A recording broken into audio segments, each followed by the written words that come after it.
जो भी चीज़ें वाइट होती है ना उनको थोड़ा कम करना चाहिए, चाहे वो शुगर हो, चाहे वो नमक हो, चाहे वो मैदा हो, चाहे वो आलू हो, उनको थोड़ा कम करना चाहिए।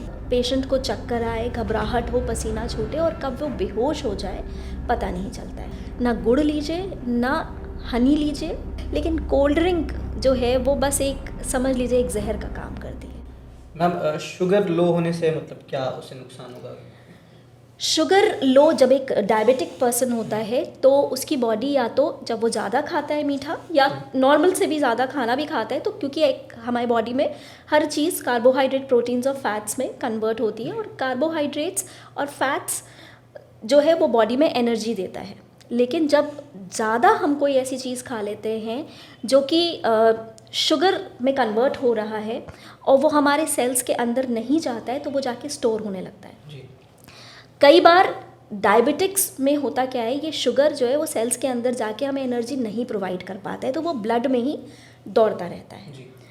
तो डायबिटीज़ में हाइपरग्लाइसीमिया होता है, यानी कि खून में शुगर की मात्रा बढ़ जाती है, और जब हम बहुत देर तक कुछ नहीं खाते हैं तो हाइपोग्लाइसीमिया हो जाता है, यानी कि खून में शुगर की मात्रा बहुत कम हो जाती है।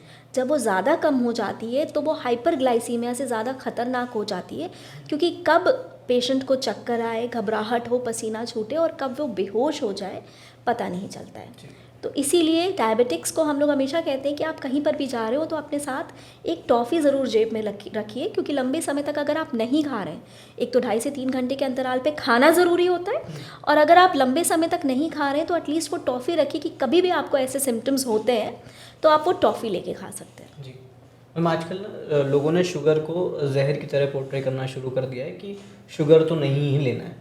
तो इसके क्या नुकसान या फ़ायदे हो सकते हैं? और अगर शुगर कट डाउन कर रहा है, वाइट शुगर जो रिफाइंड शुगर हम लोग यूज़ करते हैं, उसका क्या रिप्लेसमेंट है? अगर डाइटिशियन अगर आप बता पाएँ। वाइट, हम तो हमेशा से कहते हैं कि जो भी चीज़ें वाइट होती है ना जी। उनको थोड़ा कम करना चाहिए, चाहे वो शुगर हो, चाहे वो नमक हो, चाहे वो मैदा हो, चाहे वो आलू हो, उनको थोड़ा कम करना चाहिए। चीनी एम्प्टी कैलोरीज है, मतलब उसका कोई न्यूट्रिटिव वैल्यू नहीं है, सिर्फ और सिर्फ आपको कैलोरीज दे रहा है। तो कोई ऐसी चीज़ क्यों लेना जिसका कोई न्यूट्रिटिव वैल्यू ही नहीं है और वो कहीं ना कहीं बॉडी में जाके आपको नुकसान ही पहुंचा रहा हो।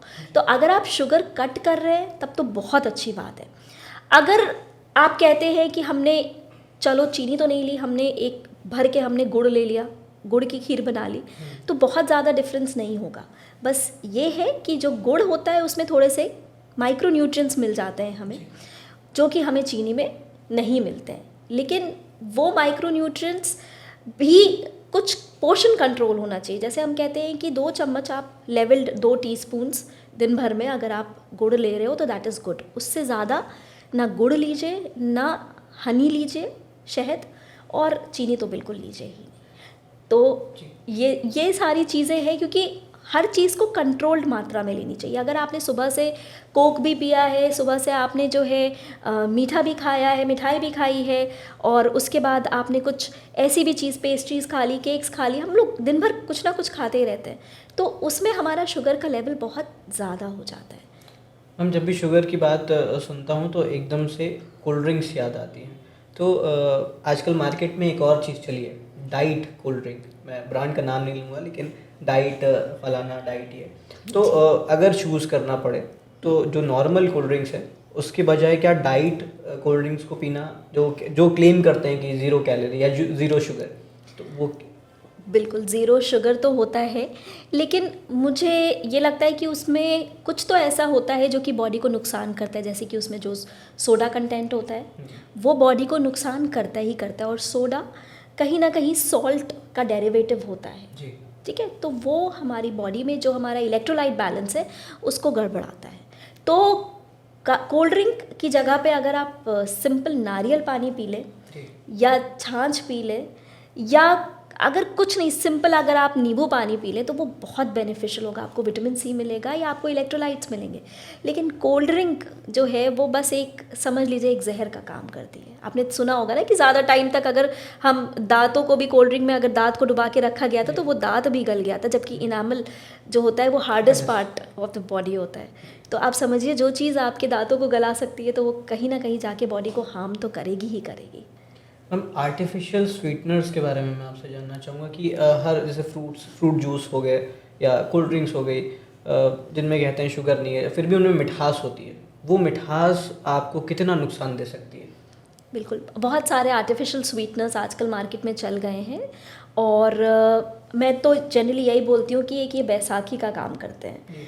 तो अगर आप ये सोचते हैं कि चीनी नहीं पीना है चाय में, हम उसमें आर्टिफिशियल स्वीटनर्स डाल देते हैं, तो you are doing no good. Because अगर आप उस आर्टिफिशियल स्वीटनर के भी पैकेट पे देखिएगा तो पीछे लिखा रहता है कि not advisable for pregnant and lactating mothers. तो वो कुछ तो है जो कि वो हार्म कर रहा है, और अगर वो हार्म कर रहा है तो हम उसको क्यों लें, और हम क्यों वो आर्टिफिशियल स्वीटनर की बैसाखी लें। तो हम तो यही कहते हैं कि बिना चीनी की चाय अगर आपने एक हफ्ते पी ली तो आपको आदत ऐसी पड़ जाएगी कि आपको चीनी वाली चाय अच्छी नहीं लगेगी। वो ज़्यादा अच्छा है बनिस्बत इसके कि आप कुछ आर्टिफिशियल स्वीटनर लें। अगर आप वो लेते भी हैं तो कोशिश करिए कि कम से कम मात्रा में, क्योंकि हम जैसे आपने कहा ना जूसेस वगैरह पे हम बाहर से बहुत सारी चीज़ें ऐसे अननोइंगली ले लेते हैं जिसमें हमको मिल जाती हैं वो सारी चीज़ें जो कि हमारी बॉडी को नहीं चाहिए होती।